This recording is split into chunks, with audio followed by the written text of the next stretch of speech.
Back live and Inside the Game, the podcast. Welcome in, everybody, here on the National Soccer Network. Yeah, Thank we're you, Nate. unmuted this Thank you. time around. Isn't that great? Yeah, Yeah, that that's was it. great. That's Thank how you. that's that's how that's supposed to work. I knew you were waiting with bated breath, with anticipation to see. But no, I did. I And then unmuted it I'm this like, time around, well, so welcome to Inside the we're Game, good to go. everybody. That's typically how it's been going. Welcome back in, though. How's your weekend? It was good. I was just telling you a little about it before about how crazy the weather was Saturday, and it's gonna get even crazier, but in the right direction this week. So I'm pretty excited for that coming up this weekend. Yeah.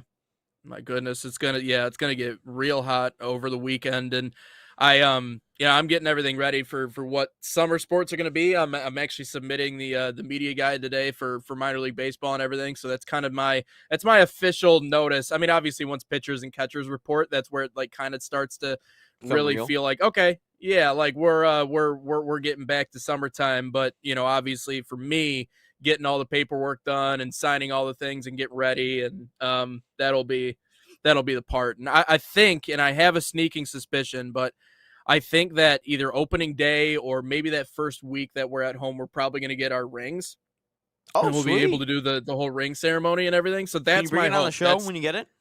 Yeah, I'll bring it on the show. And with championship rings now, like they're all just gaudy as hell. Like They're they're all huge. it's probably the size of like 3 of my fingers. So I'll have to see just how big it is. But have you ever gotten a big like championship ring, or do you like have like a class ring or anything like that? Nothing.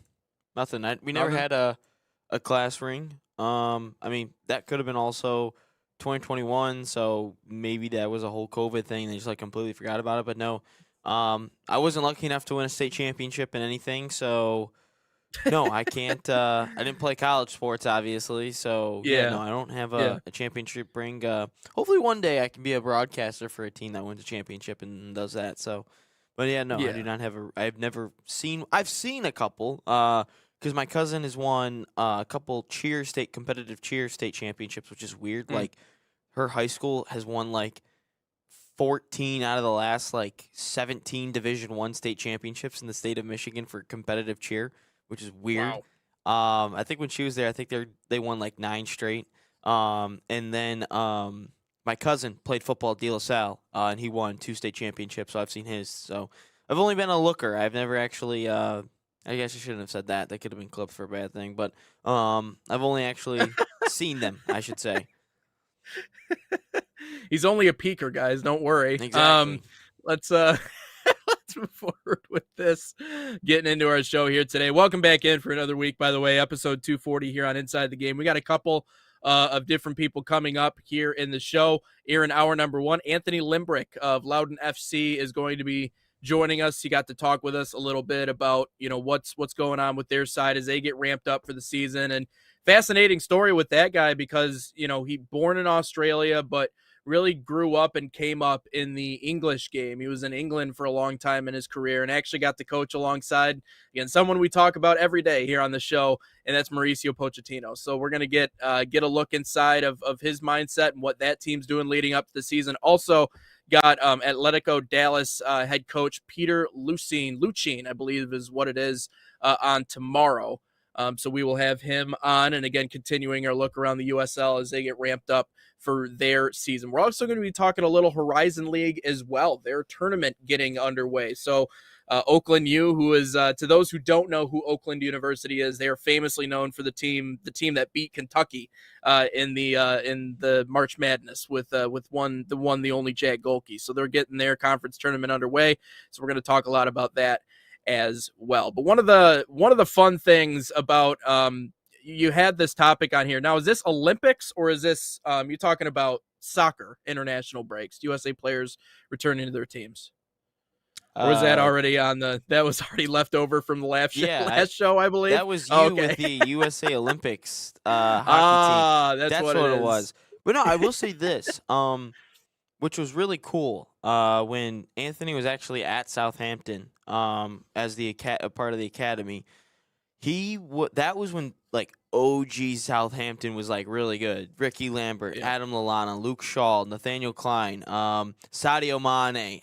I forgot to ask about Sadio Mane. God. And then gosh, who else was there? Virgil van Dijk was there. Gareth Bale technically started there, and it's like crazy. If I'm a young or not a young, if I'm a youth, not youth, I should say. If I'm a newer, let's say USL Championship side or like a USL one, like if any like club where I have a pro team, but like I also have like a youth academy and youth teams.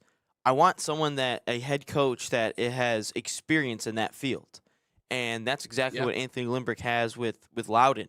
And it's unbelievable that the academy system that was in place when he was at Southampton with Pochettino, how they were producing talent after talent and then selling them for big money. I think Virgil van Dijk was sold for like the most. He was the biggest center back transfer of all time when he was Mm, bought from Liverpool.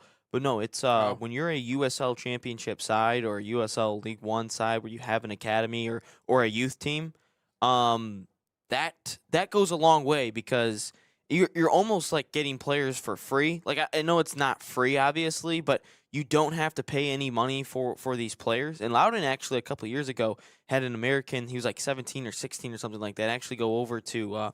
He was actually bought by Dortmund in the middle of the season in the summer. I forgot his name. I don't know whatever happened to him, but no, you want to have a really good academy side if you're a USL Championship team.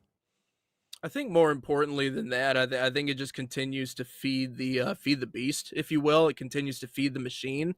That's why development is so important because if you can't develop, then all you're doing is you're just hoping, you're banking on the fact that maybe you can make a few investments or buy a few players to really kind of put you over the top, but it doesn't create a sustainable model. So if Loudon FC is looking for a guy that maybe has an idea as to how to develop well and develop from the bottom up. Certainly, they have found their guy with Anthony Limbrick. So that conversation coming up next here on Inside the Game after the commercial break. But a lot of really good things from him. We can very quickly take a look around Major League Soccer, though, if you'd like. I know we're into week 2 and a lot of interesting stuff going on. Obviously, Miami is back, lost their first game, but they're still showing a lot of reasons as to why they're still top dog in the MLS. But what are your early takeaways from what we've seen in week 2? Also, a lot of young players, a lot of young domestic products getting their introductions here early in the MLS season.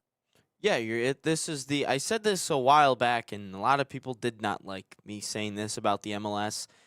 You get one of two things in the MLS. You either get some really young players, like what the New York Red Bulls are doing, with Julian Hall, who's got 3 goals now in 2 games. Then the other player, which I really got to figure out his name, he grabbed another assist. But they have the youngest squad in the New York Red or in the MLS, and what Michael Bradley's doing there is a good start. Obviously, it's just Yeah. 2 games in his tenure. Don't want to get too high on your own supply, but he's doing a really good job right now over there.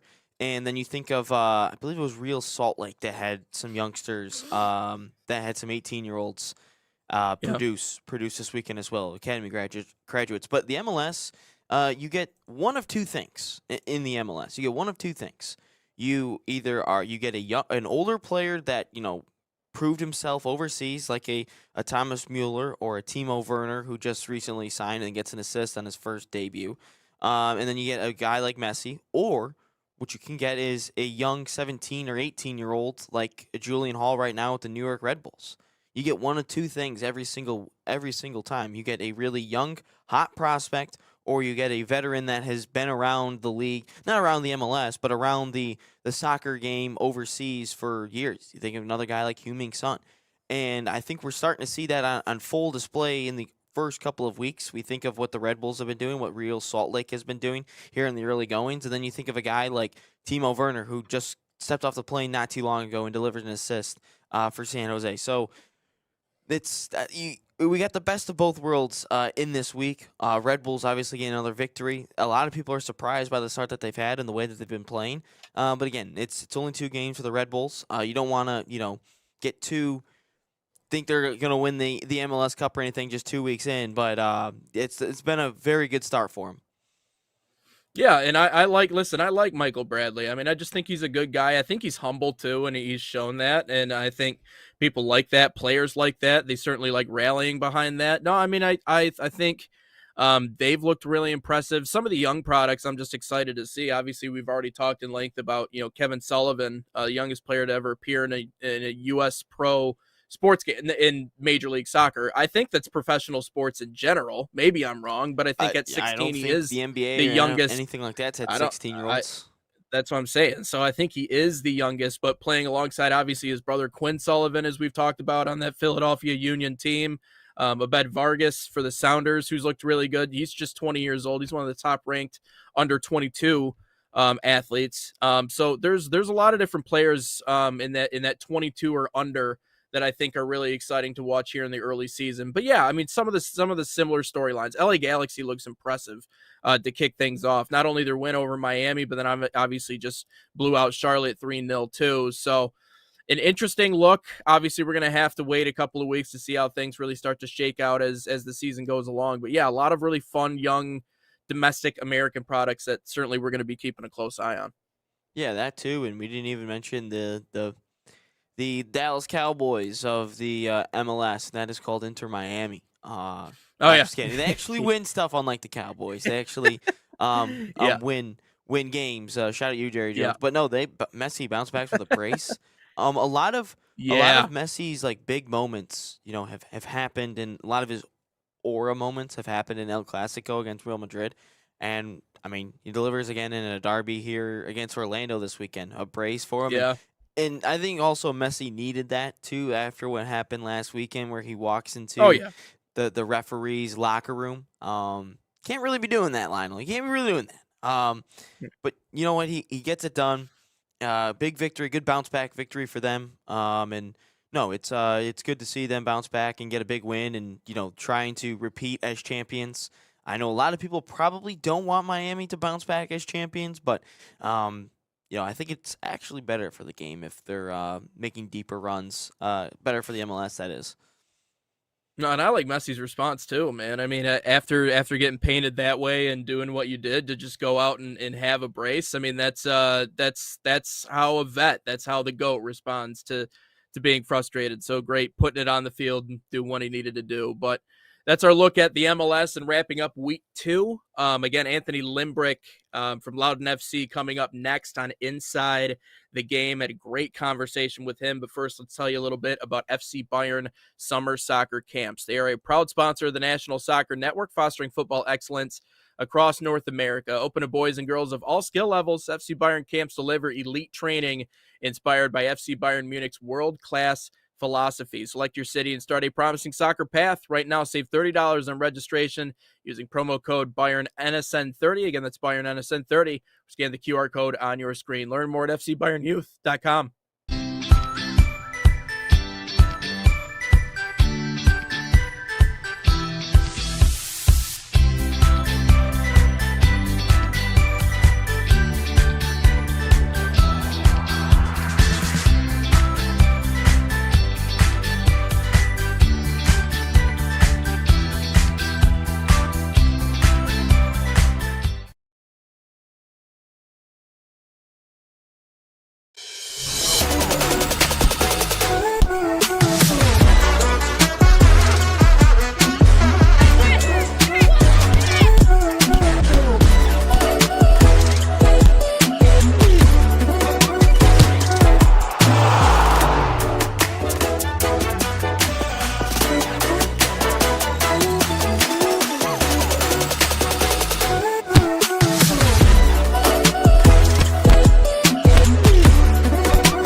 Back live and Inside the Game, Nate Wangler and Ryan Glinsky. Happy to be joined by Anthony Limbrick of Loudoun United. Actually talked about, I guess he's a fan of the show. He's actually seen the show before, but now he's making his first appearance here on Inside the Game. Anthony, we appreciate you. Appreciate you stopping by. Nah, thank you. Thanks for having me. Really appreciate it. And yeah, I've seen it before, so was excited when you invite me on. So thank you. Well, thank you for listening. I'm not saying I've listened listened to that many, but I've seen a couple. Yeah.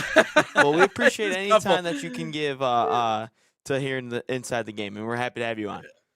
Yeah, he Great. just had Thank to. you. He had to make sure maybe we knew what we were talking about. But I wanted to get into the season a little bit, as you guys are obviously ramping up for the 25-26 season, or the 26 season, I should say. A lot to be excited about for you guys. What are you looking forward to the most, being that this is your first year with the team? I mean, there's a lot I'm sure a little bit of nerves, but I'm sure you're also excited to get going at the same time. Yeah, no, definitely. Look, it's been a great challenge. It was one that excited me coming to the USL, a really good league, like a really tough league, and excited for that. I think there was great progression made by the club this season and last season. Sorry, and I really want to push that forward this season. I really respect the people here with Carl Sharman and Alan Messina and the ownership group, and I really like what they had to say about the club and the direction that it's going. So, yeah, all in all, the fit was good, and like you say, yeah, looking forward to getting started. That's for sure, and been working with the players now for a fair few weeks over pre-season, and seen some really positive signs so far. What is a soccer coach or football coach? I know you're from Australia. I don't know what the correct term that you're used to using. What are you looking for in preseason from the players and from the team early on? Yeah, do you know what? In Australia we call it soccer, but I've been in the UK for probably about 20 odd Okay. years, so it's very much football. But now I'm going back to soccer, so this is a good progression from. Yeah, pre-season, I think you can get many things out of pre-season. It's obviously getting the players in the right physical condition to be ready to handle the games. The games come thick and fast here, lots of travel as well, which I'm sure I'll learn a lot about. So making sure the players physically are in the right place, but also getting a lot of game-based principle work in, tactical side as well, I think is important, and really working on how you're going to play. And then probably the last thing I think, which is vitally important as well, is getting the culture right in the environment and making the players gel together, bond together, getting those working relationships right with not just the players but the staff and everyone at the club as well. So I think they're the three main parts of pre-season that we're working hard to get ahead of at the moment. Obviously, managing personalities is a big part of your job, being the man that oversees everything. What have you seen in that regard? Are they gelling in the right way, and how is everybody kind of fitting in this big puzzle? Yeah, well, look, we've had a lot of new players this season, which has been great. So Yeah. you're able to build that culture, and that's really important. I think it's always good to have those personalities that everybody's different. I think we do have a different squad in terms of backgrounds and where they've been, and some USL really good championship experience, others coming from other countries, others who have had tastes in sort of the Canadian Premier League as well. So yeah, that's the job of getting us to all play together with that, and that really excites me. Something I really enjoy doing and look forward to. So it's been great to have that challenge so far. What are some of the traits that you're looking for in a player? Yeah, I mean, in terms of the physical traits you're talking about, the way they play, or Yeah, in we'll terms say of how the they play. overall? Yeah, look, in terms of that, we look for players who are professional, who are dedicated to their job, who want to learn and want to develop and get better. We want to improve those players and push them on to wherever they want to go, and hopefully that brings the team along with them. I mean, we want players who can counter press, who can have the tenacity to go and win the ball back, to have the tactical understanding of the game as well, but then making sure that we can get the right balance of how much football we play, but then also getting the ball forward into the right areas to be effective and penetrate and create goal scoring opportunities. So I think all in all, there's a big package in there. We'll obviously have our player profiles for each position, so each player will look differently. But I think making sure that they're all on the same page and working together in the one cause is really key. Obviously, you were born in Australia, but you came up in the English school of thought when it came to this sport. You were at a lot of different places throughout the course of your career. Obviously, Southampton, West Ham United. You worked with the English U17 side. That's just kind of the start of your resume over there. Carrying that experience into this position, how has that school of thought really kind of helped you inform your role or what you do as a manager? How has the English school of thought kind of trained you in your managerial position?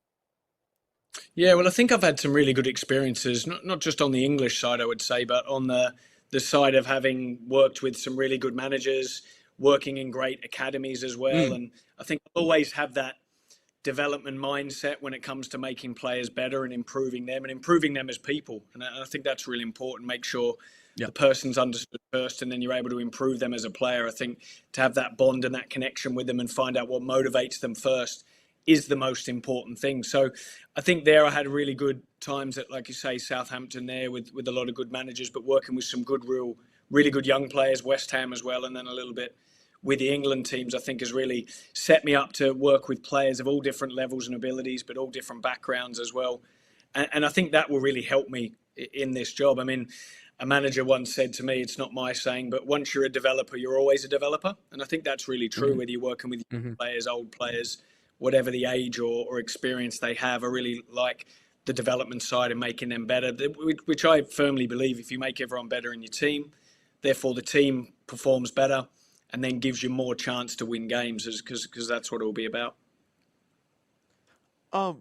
Here, obviously, over in England, the academy system and kind of like the homegrown players are always kind of, I feel like they're always like, we need to have homegrown players in the academy. And here in the United States, the academy has started to become something new over the recent years, whether that's the MLS or whether that's in the USL. How important is it for a club like in the USL or like a team in Loudoun to have that important academy system to kind of bring players up through the youth system and then eventually into the first team? Yeah, no, it's a really good point, because it's vitally important for me, and one of the big pulls of me coming here in particular, I think, because we've got a great relationship with the club here, VA Revolution. We think of it as one club. We link in well. The coaches are very good at that level as well. We have one or two of the transition coaches work with us regularly. We've had, I think, at times 7 or 8 of the young VA Revolution players play with the first team this pre-season. We regularly have them train with us each day, sometimes a lot more than other days, sometimes on specific days they come in, but they've done really well, and it's been great for us to get a really good link, I think, with the club there, as in the one club policy. And I think that's what it's important. That's the way I've sort of grown up with it before. So it was really important to me, because I've been a youth coach at these clubs before. I've coached virtually all the ages. So I understand what it's like to be a coach when the manager cares about the youth team and wants to know who the young players are in the 17s and 19s, for example. And I think it's a really good feel here, and they're doing the things right, and I really respect that. And we want to input into that as the first team, and I feel like we've done that so far this preseason. You talked about some of the great coaches you got to work around during your time coming up. We mentioned it a little bit before the show, and obviously I wanted to save it for the show because I think it's an interesting topic, and obviously it's someone that we talk about pretty much every day on Inside the Game. That's Mauricio Pochettino. But what was it like working alongside Poch and just being in the same room as him? Yeah, it was great. I mean, I think I was the under-16s or the under-18s coach at Southampton at the time, and like I said there, that was a good example of when he came in. He was really had a big emphasis on the young players in the first team squad, but also what we were doing around those 18s, 16s, and under-14s age groups. He'd come and regularly watch the sessions. He'd know the players' names.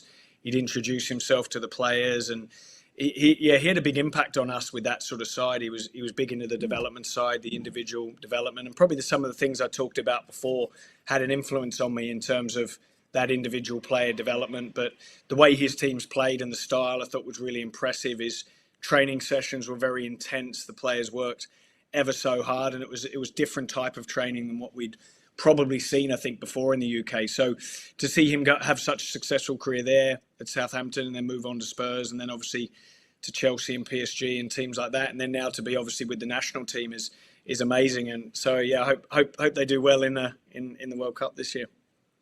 Well, we appreciate it. When you were at Southampton, what were some of the youth players that you had? Was like were you there where like Luke Shaw was there, Callum Chambers, those type of guys? Yeah, I was very fortunate when I joined. I joined as the under-14s coach, but we were full-time, all the staff, 14s, 16s, 18s, 21s.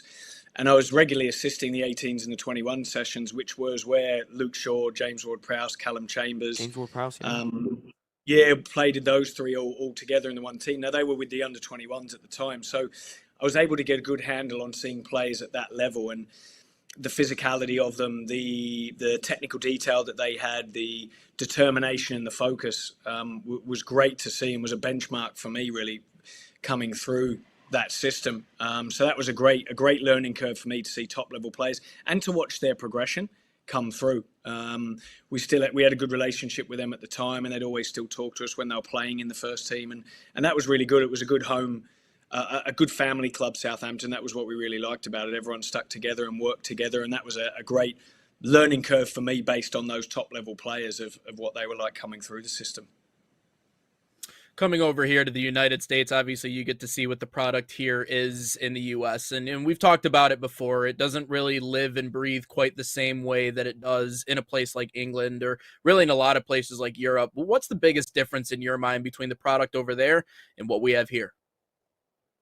Yeah, I mean, one thing I would say is I've been really impressed with the individual level of the players. It's been great to see them up close. I've obviously watched a lot of games and watched every single game back from last season, so I'm very clear on this team. I'm still learning the USL level and other teams as well. That's why we've got really good staff members here with good experience in the USL Championship. But I've been really impressed so far, I must say, with the players, with their detail, with their technical ability and physical as well. So yeah, I've been really impressed. I'm looking forward to seeing more teams up close. We've played 2 USL teams so far pre-season and been impressed with the coaches and the styles and the technical detail and tactical that they've had. So yeah, I've only got good things to say about it so far, and really looking forward to getting the season going and having that challenge in a really tough league with good coaches. So I'm excited about that. Well, Coach, I just want to warn you, if you ever make it to Keyworth Stadium in Detroit City, I see the touchline is like 3 feet wide. Yes, so might have to be a little bit careful about that one. I don't know if you saw the videos a little bit as it was going on. I did watch that. Yeah, I've watched that game. Yeah, I watched that game last season when the team played there. Like, I watched it back, and I did notice, it was like right on top of the pitch. Yeah, not much room there. And don't give up a goal, or else you won't be able to see anything, because then they do all the smoke bombs and everything. It goes all over the place. So just a wild place. Yeah, there looks some great stadiums and some good atmospheres. So I'm looking forward to that. So what ultimately got you to Loudoun? How did you really buy in? Did it feel like home right away? How'd you make that decision to come to Loudoun? Yeah, I must admit I had, when I spoke to the people here and spoke to the ownership group, spoke to Alan Senior and Carl Sharman. I was really impressed with the vision and where they wanted to go with the club. I think that was really key for me, and being able to link in with what we were talking about before with the young players and the youth and the success the club had last season, I think, which also sets us up for this season. And yeah, I think there's good people here. I really do, from the front office staff to the football staff that we've got here. The people really care and they work hard and they want the club to do well, and everyone's invested in the club. And that was really important to me, that my next project and the next thing that I wanted to really buy into as well was a people first approach, and that's what it really is here. So that's really impressive so far, and has been like that since I've been here over the last 4 or 5 weeks. So yeah, that was really important to me, and the big point of me coming. You know, we got to chat with Alan McCann a little bit of the Colorado Switchbacks here on Inside the Game, and he talked about the importance of the community, and sometimes it's the community showing up for the club, sure, but it's also the club showing up for the community. You know, it's a relationship that really cuts both ways in a lot of ways. You have one of the stadiums with the lowest seating capacities at 5,000, but that's not necessarily a bad thing, because 5,000 people can still be really loud if they're all screaming at full throat. What have you gotten to see in terms of, are you excited about the environment? What have you heard about the community and how they've responded to the club? Yeah, well, I mean, it's been great so far, just sort of being in and around the training ground here where we train, meeting some of the fans that have been in and around here, but then also seeing them out in the local areas as well. And amazing how many fans I've run into during my time here already. And that's really excited me. Very, very hardcore, dedicated fans, know their stuff when it comes to football, really passionate about the team and want the team to do well. And that's the big key for it. So yeah, I agree. I think community is extremely important at any club, but I think particularly here at Loudoun, it's going to be really important. So I can't wait to meet those fans come that opening home game of the season. Very much looking forward to that and getting that feel and that energy and that positivity around the place, and hopefully we can have a good season. Coach, yesterday you just signed Marcos Diaz. What makes him so special? Yeah, look, I think he's a really exciting forward. I think he can play anywhere across the forward line. We've seen him play numerous positions up there, whether that being a front three, a front two. He can play up front with a pair as a striker as well. He's got good movement. He's a runner, and he looks to score goals, and his movement's good. So, yeah, we've worked with him closely now. And he's good player, hungry and wants to do well, and I think he adds well to our attacking options that we have here. Talked about you had a couple of games obviously leading up to the start of the season. Narrow loss for you guys the last time out, but you have gotten a win. What are your biggest takeaways from those two matchups, the last two you guys have had? Yeah, I think it's progression, slow progression, which has been important. I think there's still plenty that we need to work on. We've highlighted those areas and we're really working hard on them specifically. And I think that's the key in pre-season. You're not peaking for any of those games or not necessarily trying to get the wins. The competition's important and you want to win every game, of course. But I think the build-up and the lead-up to all the consecutive weeks of work and training and putting a process in place then leads you to get ready for that first game of the season, then also to build and grow as the season goes on here with the structure of the playoffs and whatnot. So, yes, slow progression, I would say, has been good, but plenty more work to do before that first game of the season. Coach, if there's a message that you want the Loudoun United fans to know that every single time, regardless of the opponent, that the Loudoun team, the first team, the starting 11, the bench, this is how they're going to play. This is the message that you want to send to the other team and to the fans and everyone around USL Championship. What's that message? Yeah, well, for me, I think it's really important that we just don't expect the fans to support us. We need to do something in the game and start the game bright, start on the front foot and be aggressive both sides of the ball and make sure that we get them off their feet, so to speak, and make sure that they're really enjoying and getting on board with what we're doing. And that's down to us to do that. So you'll always have a team that fights here. You'll always have a team that works extremely hard, that cares for the badge and cares for those fans and understands what a privileged position that we are in. And yeah, I'm really looking forward to meeting a lot of those fans. I know a lot of the players are as well and the new players too. So excited to start the season. Well, Coach, I think Ryan's got one more question for you. We know we got the biggest tournament coming up here in the United States, the World Cup, here in a handful of months. Ryan, I'll let you take that one away. So, Coach, every single day, right around this time, actually, we drop a video of best World Cup moments every single day. And it's just a countdown to the final days. I think we're at like 104, 103. Now, I don't know the exact number. But what is the best World Cup moment that you've ever witnessed? Yeah, okay, yeah, cool. That's a good question. You've caught me off guard there. I like it. I'd probably say for myself, growing up in Australia, I'd always supported the Australian national team. I think it'd have to be one of Tim Cahill's goals. I think he had a volley in the World Cup, which was just unbelievable. 2014, I remember that one. Yeah, it was an unbelievable strike. I remember where I was and what we're doing during that time. That was amazing. But then also as well, I think many years ago, and it wasn't actually in the World Cup, it was to qualify for the World Cup. Australia had tried many years to do it, and they'd always have to have a playoff game against one of the South American teams. I think we won on a penalty shootout against Uruguay. John Aloisi scored that goal, and that was a big relief, I think, for the whole country because that got them into the second World Cup for a very long time. So probably those two moments are the two that stick out. I'm not sure there'd be many people who would remember both of those, but for me personally, they were great moments. Yeah. Yeah, I remember Tim Cahill. He was a legend. Wasn't he Everton for a long time?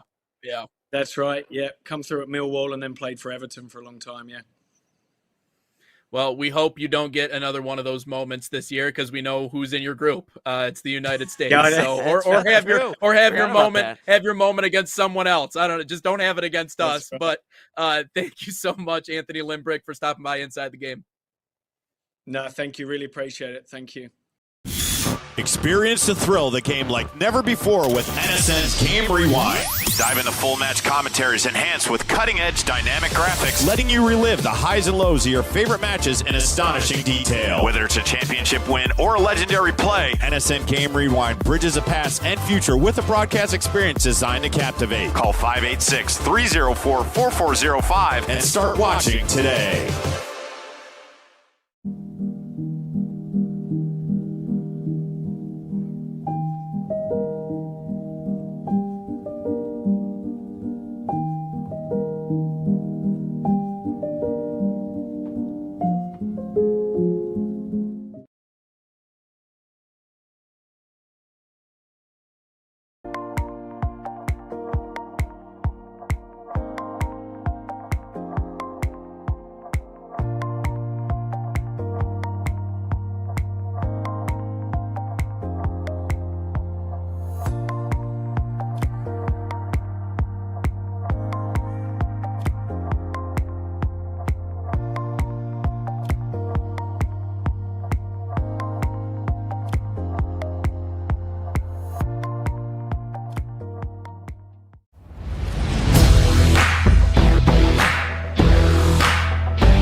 And we are back live, and my microphone is on. Microphone's on, camera's on. We're 2 for live. 2. We're ready to get back rolling again. What's up? Welcome back in, everybody. Nate Wangler, Ryan Glinsky. Great conversation with Coach. A lot of good information, a lot of good stuff to share. I loved his perspective on a lot of things. I think it's pretty refreshing to listen to what he had to say and his approach on everything. And he seems very direct. And all I'll have to say about this is I think Loudoun FC made the right choice on getting the right guy in charge, because I think he could certainly be that guy. Yeah, I would agree. Like I mentioned, the whole academy thing, he's got experience with it. He learned from Pochettino, who was phenomenal in the academy system in both EPL spots, whether that was Tottenham or Southampton, did really well. I actually saw a Mauricio Pochettino Tottenham edit yesterday about how sad they are that he's not there anymore. So I thought that was kind of funny. But no, it's when you're at USL Championship side, I think you must have an academy. And I think it's a must for just about every single club in the world in the game of soccer, whether you're overseas or you're whether here in America, Mexico, Canada, Brazil, anywhere. You need a good academy system. That's a sign of a really good program, or really good club, I should say. And no, you need an academy system. All the top clubs have it. Well, and producing top players is a sign of a good league too. So, I mean, think about it from that perspective. And in terms of the USL, they want to see their coaches continue to produce top players. I think they would like to see them stick around in the United Soccer League. But regardless, if they're going out and making an impact, you're the one who made them that way. You're the one who developed them to that point. So I think that's also something that's really important to consider. And obviously, he plays a big role in that one. Let's get into our next topic, though, here in hour number 1 of the show. Again, we got a lot coming up for you today. We're talking a little Horizon League basketball coming up at about the 10 o'clock hour. We are expecting a guest, Griffin Beers, who is a writer for Oakland. He is, quote, a former Oakland D1 rebounder. So I'm assuming that means he was on the team, and rebounding is an important stat, man. So, of course, you got to pull in the rebounds. But let's get into our next topic here on the soccer side of the pod. You made a video about this yesterday. I'm curious if he's even good enough to necessarily represent this country. But recently we've been seeing Noah Kai Banks does have the option of representing Team Germany in the 2026 World Cup. He has dual citizenship, and there have been some rumors swirling around that he could potentially go. Well, I don't think he'd German represent route Germany this year. He wouldn't. He wouldn't represent Not Germany this year. In the future. Okay. All right. In the future. That's fine. But there are some considerations and some things that have been swirling around social media. So Ryan, I know you already made that video, but what's your take on that? Maybe the potential of Noah Kai Banks representing the Germans as opposed to the Americans? It's just simply based on potential. I mean, he plays really well for Augsburg in the Bundesliga. He's a phenomenal player. He grew up in Germany. He was born in Hawaii on one of the islands there. I think it was Honolulu, I think is the exact island. But, parents are military, is his father, just a military kid. And then after, I think, 7 months or something like that, his mom, who has German background, they moved back to Germany. And, has been there. And that's how his whole soccer journey is going on in the Bundesliga. Is he better than, a Jonathan Tah, and Antonio Rudiger, any of those types of players? No, I'm forgetting about the big white center back, too. I forgot his name. Plays for Germany. Really good. I don't even think Tah's a starter for him right now. But does say he big get and into white? the starting 11? What'd you say? Did you say big and white? Yeah, big white center back. Yeah, he's really good. I forget what his name is, though. I'll have to, okay. I'll have to search him up. I can picture him, but I can't come up with a name right now. So, Exactly. But anyways, That's basically how it is right now. But no, I don't see him. It's based on solely potential. I don't see him starting. I don't see him playing in the 2026 World Cup. I don't even know if he makes a team, to be honest with you, for Germany in the 2026, 2030. It's a different discussion, we could say. But I think it's solely based on potential. But at the same time, I could see this angle as well. Maybe this puts some pressure on Pochettino to actually select him for March. Because I hate this whole notion in the sports world sometimes about, if you're too young. Sometimes you might be too young to do this. Yeah. You're too young to do that. But I'm sorry, after seeing Tim Ream this weekend in the MLS just get dusted, the guy didn't even do a skillful move at all. Just dribbled past him. It just was as the move was going on, you just knew Tim Ream was going to get beat at some point. And this isn't a knock on Tim Ream. The guy's just old. But I'll tell you this. Noah Kai Banks wouldn't get beat like that. I wouldn't say he gets beat like that. It sounds like a song. I don't know. I don't like that. The way I said that just sounded like a song right there. Just beat it. No, it wasn't like that. I did not try to go Michael Jackson and said beat like that. Like that sounds like a song. That sounds like a song somewhere. I forget what. But what I'm saying is I think this kid should absolutely start for us. I don't care that he's 19. I don't. If Spain is giving guys like Lamine Yamal 16-year-old starter minutes in the Euros to go win it, he's going to start this year when he's like 18 or 19. Kylian Mbappe was 18 when he won the World Cup with France. Again, I'm not saying Noah Kai Banks is the Lamine Yamal or the Kylian Mbappe of center backs right now. I'm not saying that at all. But just because we're the United States and maybe we need to have experience in these moments doesn't mean we can't play this kid. We're going to play in a 3-back system anyway. Tim Ream is basically going to, if he's out there, that basically means our left center defensive mid is basically cover for him. And our left wing, we basically have to kind of reserve that part of the field as we have to protect Tim Ream on the left center back role. We have to. So that kind of takes away and opens up things on the right side, which means the opposing team's left back or left winger, left mid can expose us on that side because we don't have the numbers on that side. We're going to get stretched thin at the back. So what I think is Noah Kai Banks should be slotted instead of Tim Ream. Tim Ream should be on the team, yes, because I think we need the experience and his leadership on this team. I think he should. But at the same time, that doesn't mean you have to play. Look at an Andre Iguodala in the last Golden State Warriors championship a couple years ago. He was on the team. He wasn't playing. He was just mentoring Andrew Wiggins. So why can't Tim Ream do that with Noah Kai Banks? Or maybe Noah Kai Banks is like, F you, dude. You didn't do anything in the league for all I know. Yeah. Maybe he says that. But I don't think Noah Kai Banks is that type of person. But you start him alongside Chris Richards and then the other center back, I don't know who it is, but I got this gut feeling that we're going to start Tim Ream. We're just going to get exposed. But I think this whole notion is either one of two things. Germany just sees the kid's potential, and they want him potentially for 2028 Euros, 2030 World Cup, or 2032 Euros. Or he just wants to put pressure on Pochettino to actually select him for March. That's why he must be in the squad here in a couple of weeks. I think we're just under a month until the March friendlies. But no, this kid has got to be on the roster because we can't afford to lose him. Because you're telling me, if we have a center back, maybe we can somehow go back to a 4 at the back. If we have a center back partnership of Chris Richards and Noah Kai Banks for the next 10 years, I am happy with that, barring injury for some of these windows. But if I have a center back partnership of Chris Richards and Noah Kai Banks, I love that. That's a massive upgrade. I can build on that for 10 years. Because some of these coaches in the USL Championship interviews have always talked about the spine of the team. Well, the center back is the spine of the team. You got to go the center back to the center defensive mid to the center attacking mid to the striker. That's the spine of the team. And if you have two solid center backs, history has told us that you got a very good chance of winning games, going far in tournaments. And I'm not saying Chris Richards and Noah Kai Banks is going to be some unbelievable center back partnership like Chiellini or Bonucci for Italy or Gabriel and Saliba for my Arsenal. I'm not saying that. But for CONCACAF and for the men's national team, especially if we want to start knocking off these teams, it's a hell of a start. Yeah, 100% is. And here's the part that I love about what you're saying with giving him minutes and giving him that call up and putting pressure on him, which I could see that being the case. Now, to be as young as he is, to be that smart as to put pressure on Mauricio Pochettino by going, hey, I might go the other way.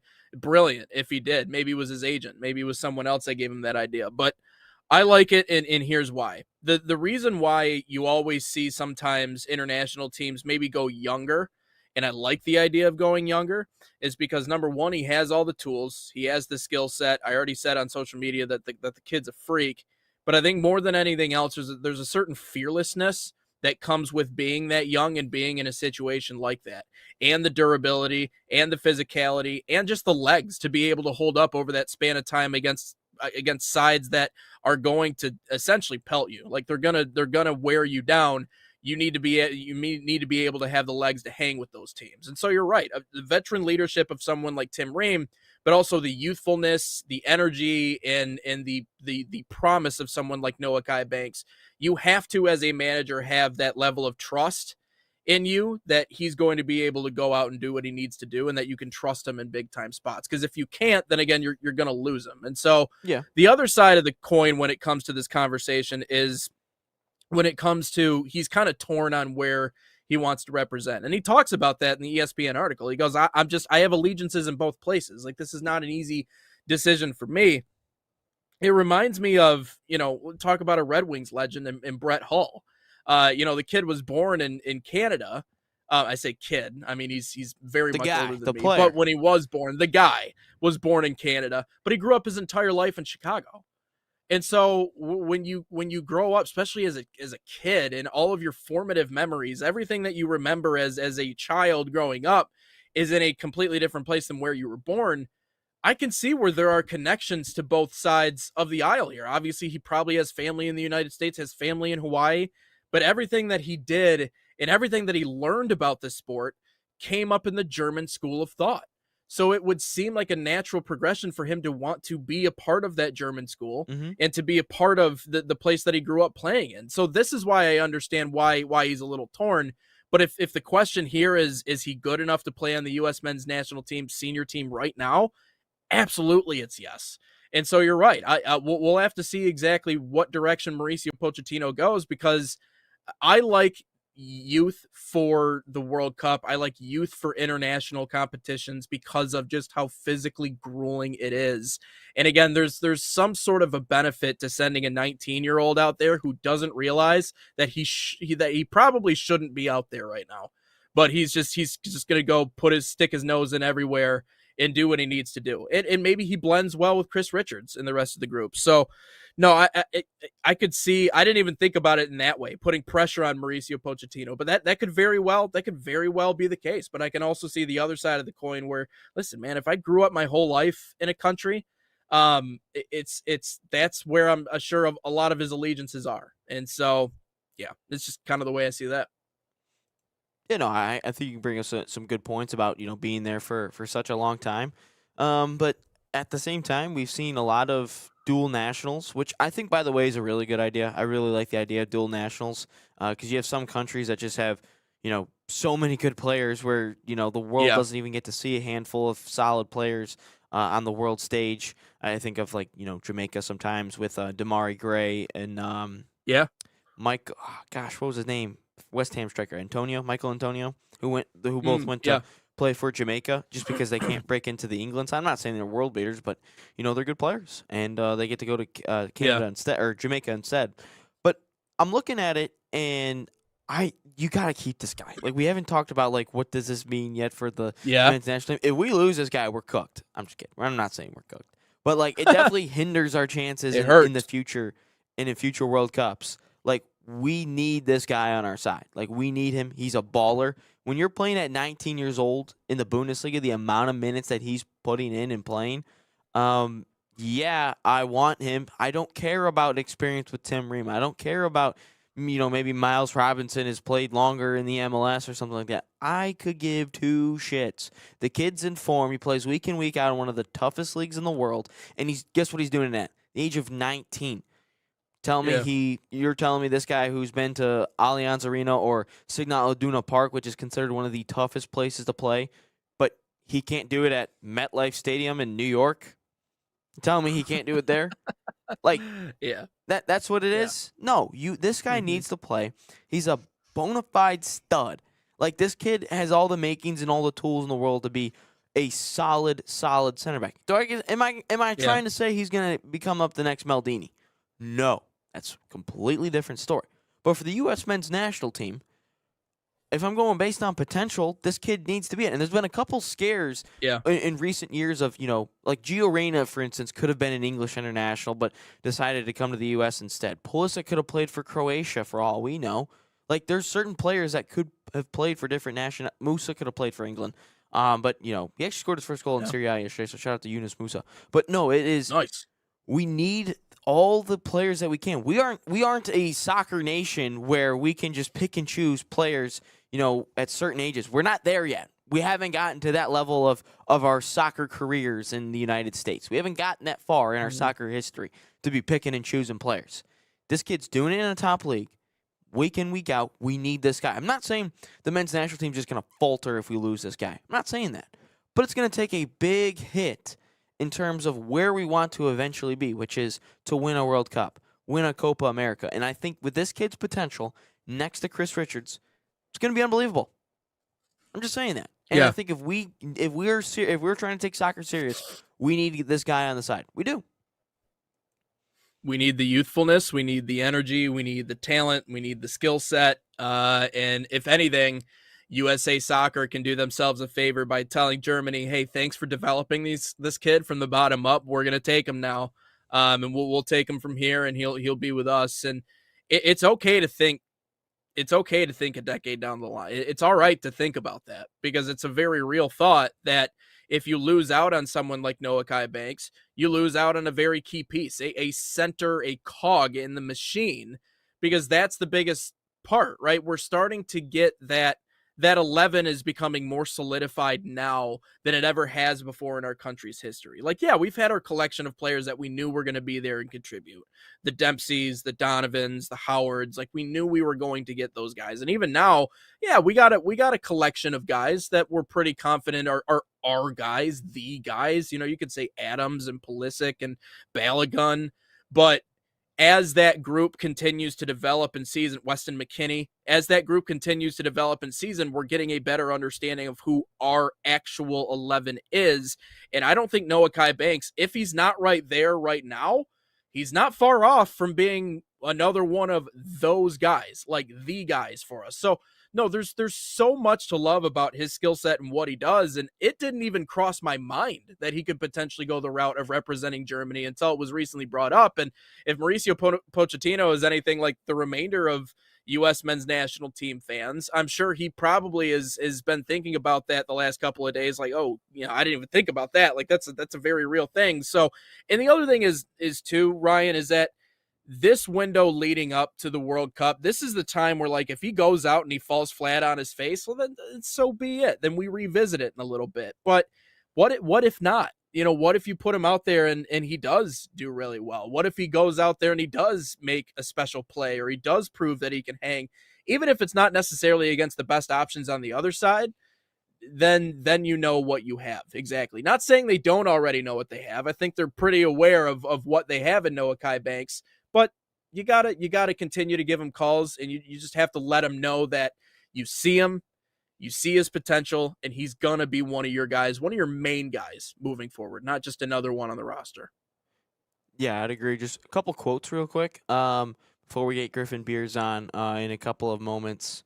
He did say he does not want to make a decision solely on a World Cup. Even though playing at a World Cup is a dream, I don't want to make my decision dependent on a World Cup. He says, I feel connected to both nations. Then he did mention this, though, which gives me a little bit of hope that he'd stay with the U.S. because he's represented the U.S. youth.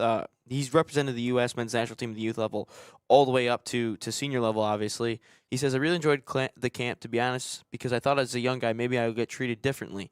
But the guys helped me get into the team and into the training sessions. It was incredible, to be honest. Also, the big guys like Pulisic and Tim Weah, we maybe don't expect it, but they've been great to me and helped me get into the side a little bit easier. So hopefully, maybe there's some recruiting going on. I know, like, everyone talks about how crazy recruitment is in college sports, college basketball, college football, to be specific. There's recruiting going on with dual nationals. It happens all the time. It's happened, since this has been allowed. And I'm all for dual nationals because unlike the NCAA, you just make one switch and you're done. You can't just be switching teams all the time.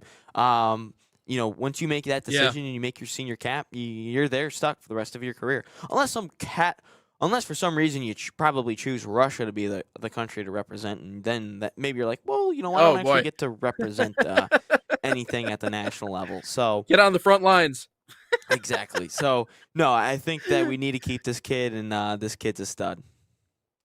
He's the real deal. He is the real deal for sure. I know we got about 5 minutes until Griffin joins us here on Inside the Game. Again, Oakland basketball starting their conference tournament. So first round of their conference tournament in the Horizon League. Someone moved my stuff on. Good luck.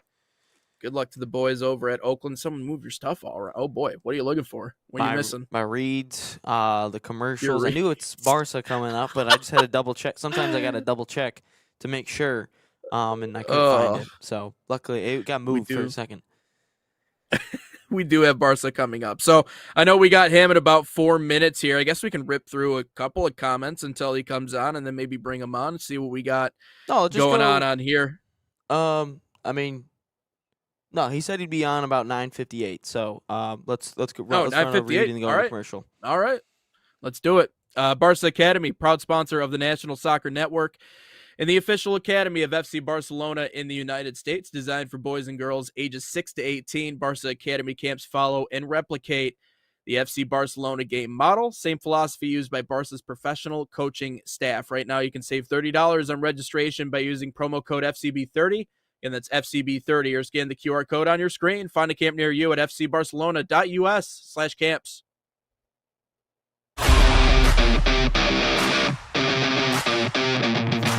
In Barca camp, I sing my song "Grown" on and off of the field.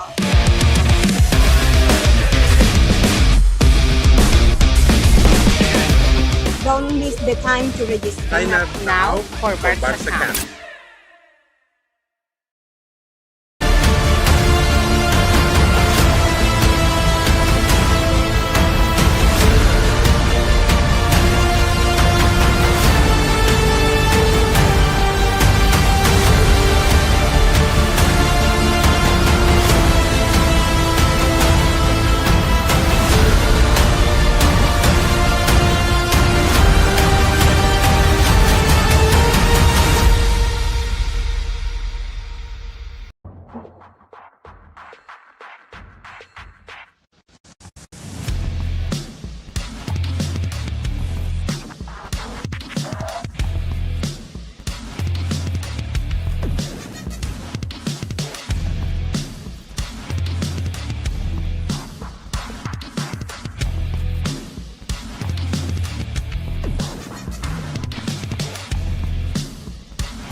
Back live, welcome in Sports Nation TV, hour number 2 here on Inside the Game. Nate Wangler, Ryan Glinsky, and as we say, cheers here on Inside the Game. It's Griffin Beers joining us on the show. Welcome on in. Appreciate you joining. Thanks for having me, guys. This is cool. Now, I was reading your bio. First of all, I got to ask, your brother Gideon in his podcast that he does, I believe it's the 2 Point Show or the 2 Point Pod. That's I was right, on yep. that, I think, I believe a month ago talking to him. So that's 2 beers now in the last couple of months. So I'm happy to have my second here That's all today. you've had in a Appreciate you month? stopping by. Dry January, Yeah, man. you And now I'm getting back into it now about a month later after February.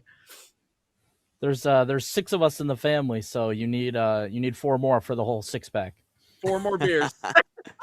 Do you guys have like T-shirts about that by any chance? Like 6-pack of We beers? should. Yeah, We should really do more with it and try to monetize that a little bit. But That'd be yeah, sick. you'll never forget the name. Exactly. That's an idea for another show. Call it like the 6-pack or something. Have all of you guys There you in go. there all talking at the same time. That'd be There great. you go. 6-pack of beers. But we are getting ready for the Horizon League tournament getting underway. Should be an exciting one. Obviously a hotly contested one. Just get your overall thoughts on what you're expecting coming up, and obviously who's your favorite that's going to emerge from all this. Yeah, I think it's really interesting because you can make the case for probably 7 to 8 teams that could actually really make some noise and get down to the end of this thing. Obviously, you talk about the favorites. Wright State won the league by 2 games. And so that's obviously where you kind of have to start. But what's interesting about Wright State, it's really like strength in numbers.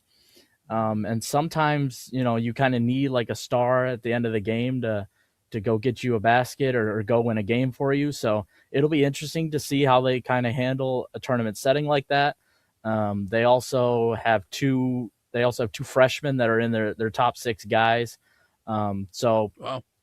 I think they're kind of like an unknown, I guess, in how they're going to respond, but they've been really, really solid all year.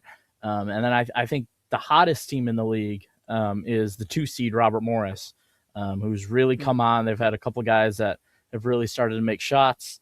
They're also the defending champs. Now, what does defending champs really mean in this era of college basketball? I think they only have one guy that was a player on that team, but obviously that means that the program's good, the coaching staff's good. And so they are definitely also a team to watch out for. And I think those 2 have kind of separated themselves late in the year as the top 2, but I think you can go the 3 seed down to the 7 seed, and even add the 9 seed Youngstown State in there as teams that can all win a game, 2, or maybe even more.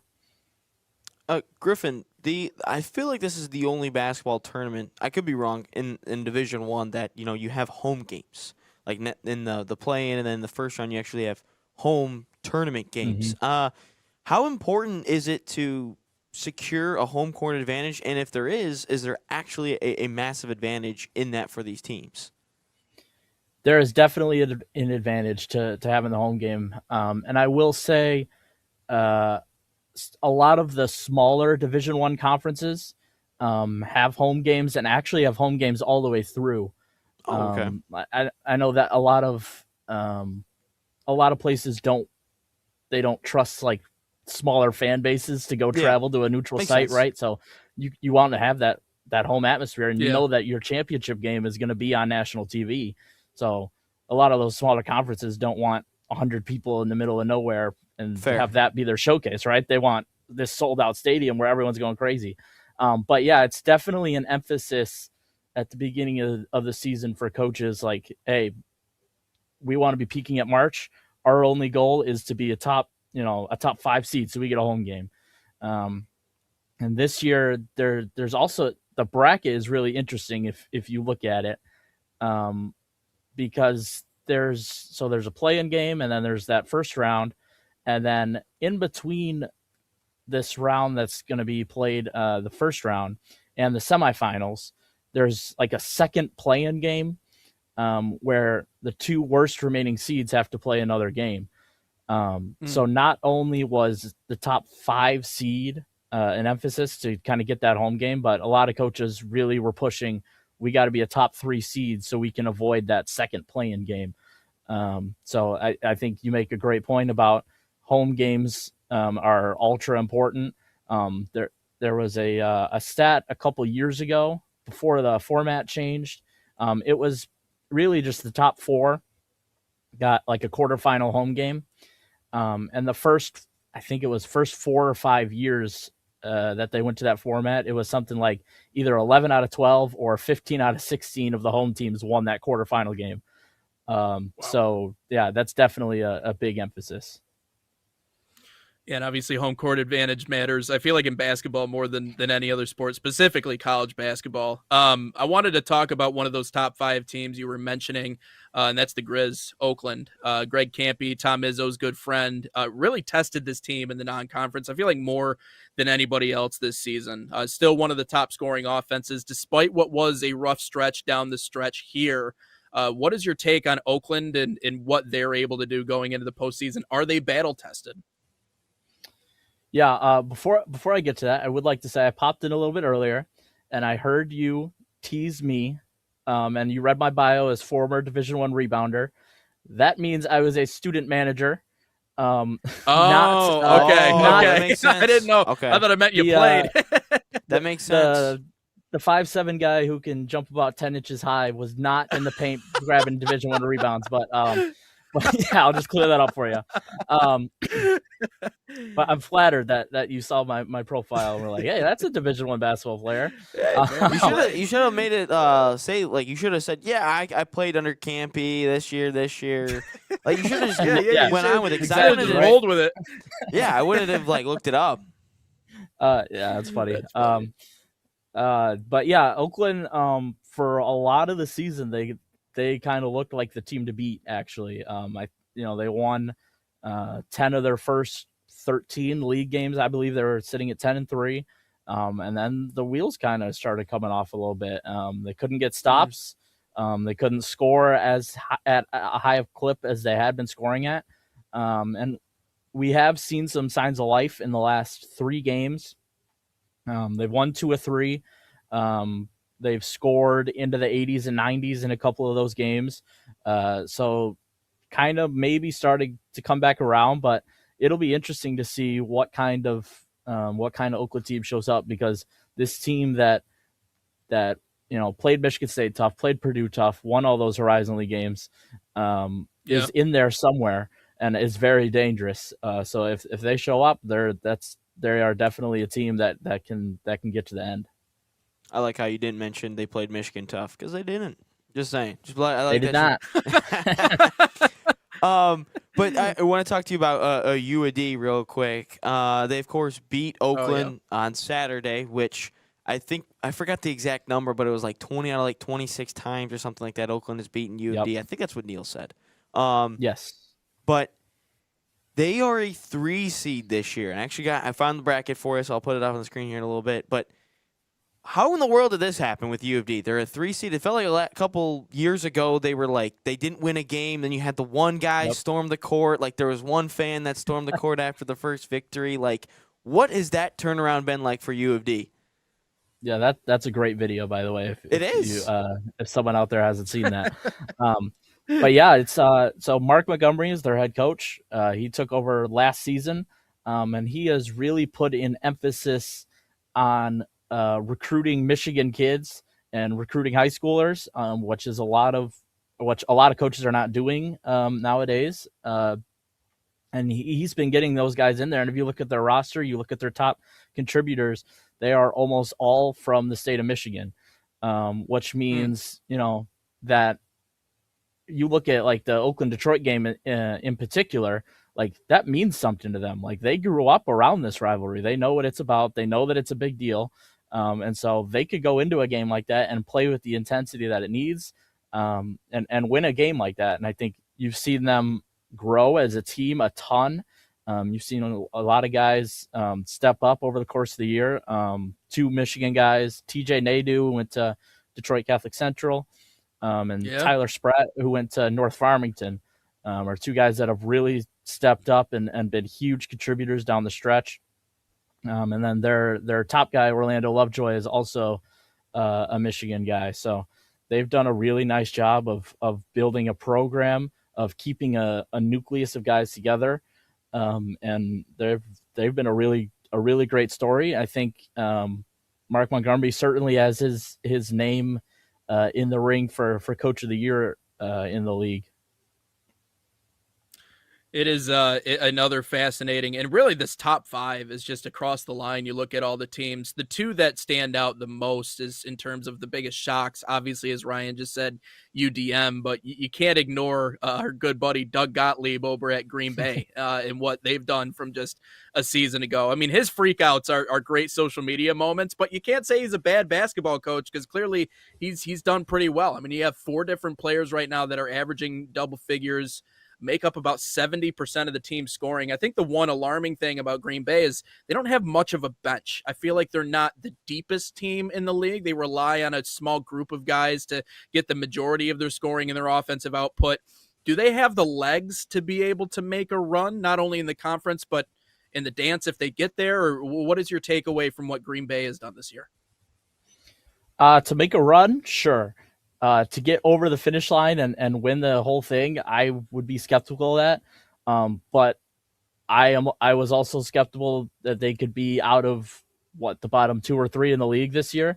Yeah. That's now they're the 5 seed and have a home team, or a home game. So, that's another team that a lot like Detroit Mercy actually that has been able to retain their top guys and grow in year 2 and get better. I think that you could probably say at least 3 of their top 4, but you could say that their 3 best players are Preston Rudiger, Marcus Hall, and CJ O'Hara, who are all guys that were there last year when they won, 3 or 4 games over the course of the entire season. 4. So those guys have gotten a ton better. And really, like, you could see their continuity and you could see how much they enjoy being around each other. I mean, they're definitely a team. Obviously, they get a home game in the first round, and then you get an Indy, and anything can happen in a neutral site. So they're definitely a team that can win a few games. Do you think Doug makes it the whole tournament without being ejected? Yes. Okay. I think he's there the whole time. Not getting a tech, we'll have to see. Okay. But I think he's smart enough to get it under control after one tech in March Madness. So if there's a team from the Horizon League that you think could win a game, maybe 2 in the big dance, like Oakland did a couple of years ago against Kentucky, What team or teams do you think could win a game or two in the Big Dance? Yeah, I think it would have to be a team that won a lot also in the non-league, just because that means that they would not be stuck playing, Michigan or Duke or somebody like that. So I think Robert Morris or Wright State are teams that I've seen projected as 15 seeds. And actually, we saw Robert Morris last year as a 15 seed. They were leading Alabama actually with, I think, 7 minutes to go, and it was a one possession game down the stretch. And so I think you've seen that happen. And then actually the Horizon League is on a pretty good run of good showings in the tournament, because you had Robert Morris, you had Oakland a couple years ago, obviously, and the year before that you had Northern Kentucky, who was a 16 seed, who was in a dogfight with number 1 seed Houston actually down the stretch. Yeah. So that's kind of 3 years in a row now that you've seen a Horizon League team do that. So I think Wright State, Robert Morris, and then I'll throw Oakland in there too, just because they've been there and they've seen it, and they're not going to be intimidated by any size that they see after seeing the non-league stretch that they said or that they saw. And I think that if their offense clicks again in the Horizon League tournament, which if they were to win it all and play an NCAA tournament game, they have to be feeling good now again. So I think they would be a dangerous team to look out for in a tournament game like that. It seems like Greg Campy in Oakland, they have a postseason DNA too, especially with how many years that he's been at that program. Like he finds a way to win big games in big spots. You think that plays into it at all? You think he's got a little bit more magic in him? Definitely. I definitely think that he knows how to get his guys the ball where they can do damage. And I think that's a huge part of it, because you get into a tournament setting and it's really possession by possession, especially down the stretch in the game. It's like every single possession you got to have something ready to get an easy basket. And I think he's a master at getting his best players the ball in spots where they can score. He's a master at getting his shooters open shots. And I think that's super important. Now those guys have to make plays and have to make the shots, right? But he's a master of getting that done. So yeah, he's definitely someone you want to have on your side. Since you're a Division I rebounder from the student managers aspect, not the Division I, which I think you should have just kept saying. I think you just said you should have played on the team. But I'll be better. I've only covered a team from the outside, kind of looking in from a team kind of making a conference tournament. But you've actually been inside the locker rooms and been in practices. What's kind of like, is the intensity, how much is the intensity kind of dialed up? What's kind of the environment with practices leading up, and then maybe some runs in the tournament? What's that environment like? Because I've always wanted to know. Yeah, it's definitely a different energy. You kind of feel everybody just like lock in a little bit more.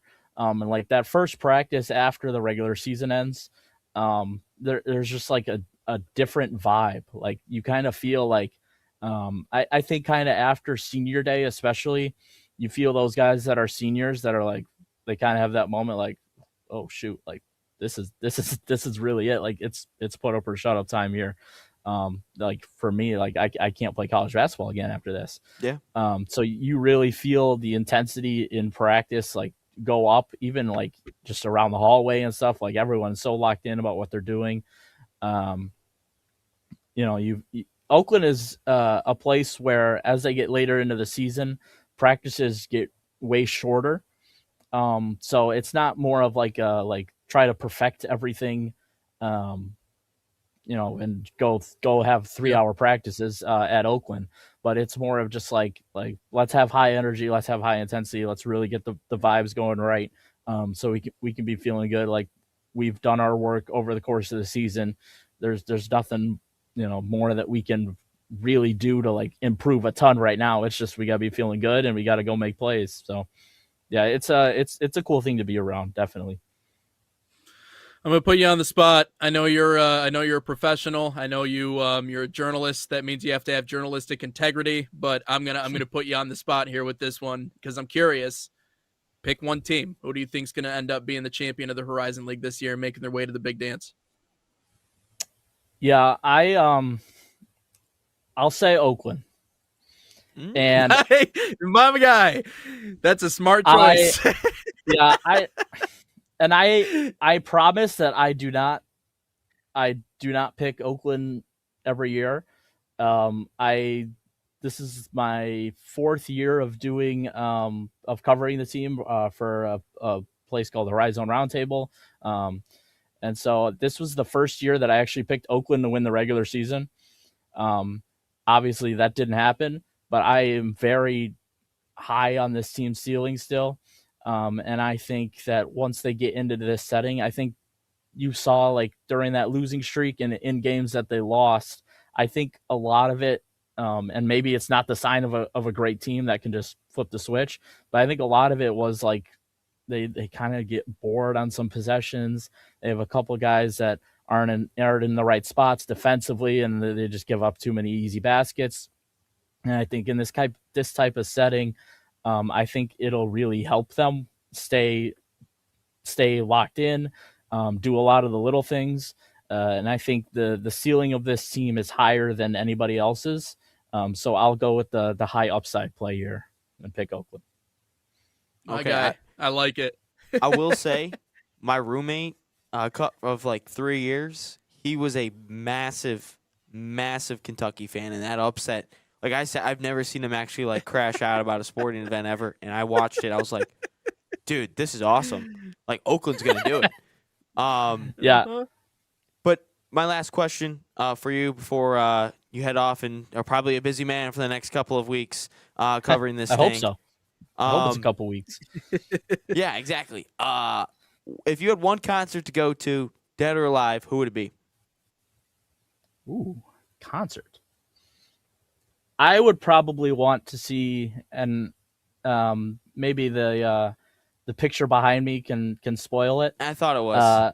I would there probably say the Beatles, and I can blame my dad for that. He's a huge Beatles fan, and not even because they're my favorite band of all time, but you see some of those videos of like how crazy that building gets when like a Beatles concert. It's like I would like to experience that. And then if I were to say an answer like just for the music, I would stick actually back in the old days just to keep it fun. I'm a big the Temptations guy, so.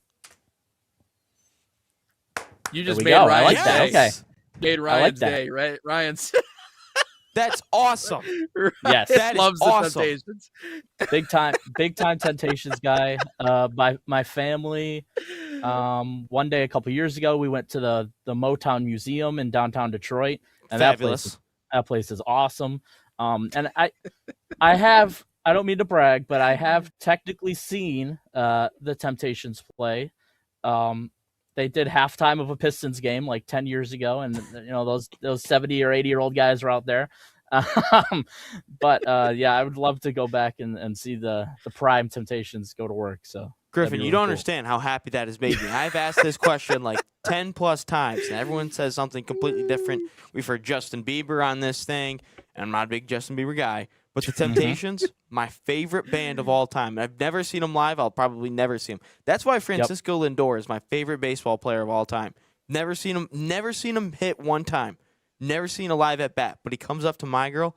So good. So good. Yeah, no, they got good stuff. I kid you not, Fabulous I've stuff. never seen Ryan that excited in my life. So thanks, Griffin. Made You my just day, his Griffin. day. You made my Yeah, day. that's I'll expect my invite back then. Anytime. Oh, yeah. Anytime. absolutely. Appreciate you stopping by, my man. I'm happy I'm 2 beers down now, so I'll go get 4 more here while I'm at it. Yes, sir. Yes, sir. Only one Sounds in. good. Appreciate you. It's Thank Griffin you, Beers guys. here on Inside the Game. Wow. I kid you not, I've never seen you that excited before. I've never had a reason to get that excited. I've never seen you Tiger Woods fist pump in the middle of a podcast before. My guy That's Griffin, he great. can come back. He can come back man. anytime he wants. He can come. He can come back on the show. People on the show and the oldies, man. Y'all are big oldies fans. Clearly he is too. So Because Nate, we see the importance of what great music can do to people. You know, there is not a single Temptation song. So like whenever I'm like down in the dumps, maybe like a little bit like, maybe a little sad, maybe this happened, maybe a little, not, I shouldn't say like depressed or anything, but like if I'm like a little bit sad about something, like my teams normally just piss me off all the time. You know what I do, Nate? Or I'm stressed out all the time? Put the AirPods in, listen to Motown music, because what does it do? It makes me happy. And there's not one Temptation song that makes me sad. There's not. And that's what's so great about it. Yeah. It'll get you up, get you going. No, I agree. And I certainly got mine too. But that's the minute that he said the Temptations, I'm like, he might throw that headset across the room. I don't know what. I was literally about to like take it off and I like know, throw it up and in I'm the like, air. don't. I'm just picturing JT here and you destroy shit in the studio. Yeah, it would have gone straight into a studio light. Or hit the camera that's above me. I've heard shows where they have like music interludes that like play in the show. You know what I mean? So maybe that's an idea for the future. We get some Temptations music to play our show in. Just saying, there's the technology there for that if we want to do that. So we're cooking with something, Nate. We're cooking. But let's step aside. We'll continue here on the other side with the rest of our all sports content. Man City soccer camps are a proud sponsor of the National Soccer Network, bringing world-class training inspired by Man City's global football philosophy. Players across the United States. Opening girls and boys of all skill levels, these camps focus on technical development, decision-making, and playing the game the City way. Right now, you can save $30 on registration by using promo code MCNSN30. Again, that's MCNSN30, or scan the QR code on your screen. Find a camp near you, usacamps.mancity.com.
Welcome back in here on Inside the Game.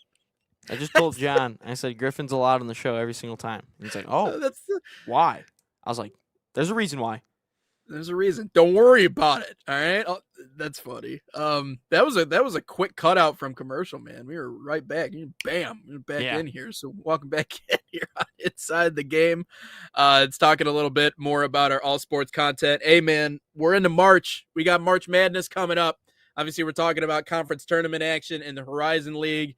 As we mentioned, great interview with Griffin Beers. Outside of just saying he liked the Temptations, he said a lot of good things in that interview, talking about Green Bay, talking about UDM. Obviously, Oakland, his favorite to go out and win all of it. He made the right choice by saying Oakland there in that situation. He made some good points, though. Obviously, fell short of their regular season championship, and now a chance to go out and get the conference tournament.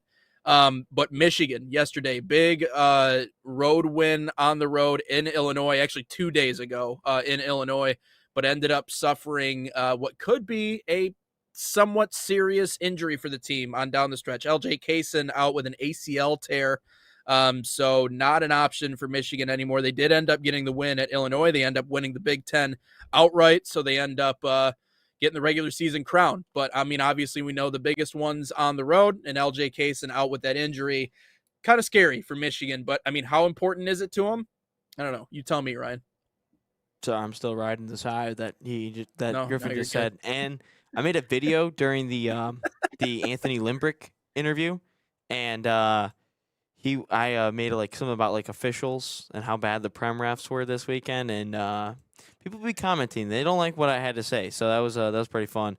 Little game that I'm playing in right now. But no, for the LJ Kaysen thing, I mean, look, I don't think it's.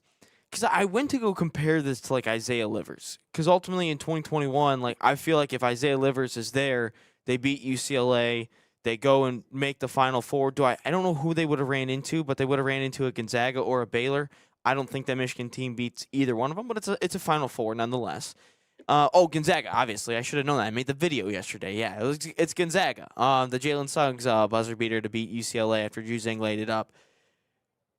It's not that severe, I would say, as the Isaiah Livers injury. However, I will say this. Livers in the last month or so has just been a spark plug for this team offensively, coming off the bench. When Cadeau has struggled, guess who's there? LJ Kaysen. He knocks down shots. He's statistically the best three-point shooter on this team. And for as great as the bigs are for Michigan, one way to get them going is to knock down outside shots. And Cadeau can do that. Namari Burnett can do that, but he does it in spurts. Trey McKinney can do it off the bench. But I really need an LJ Kaysen.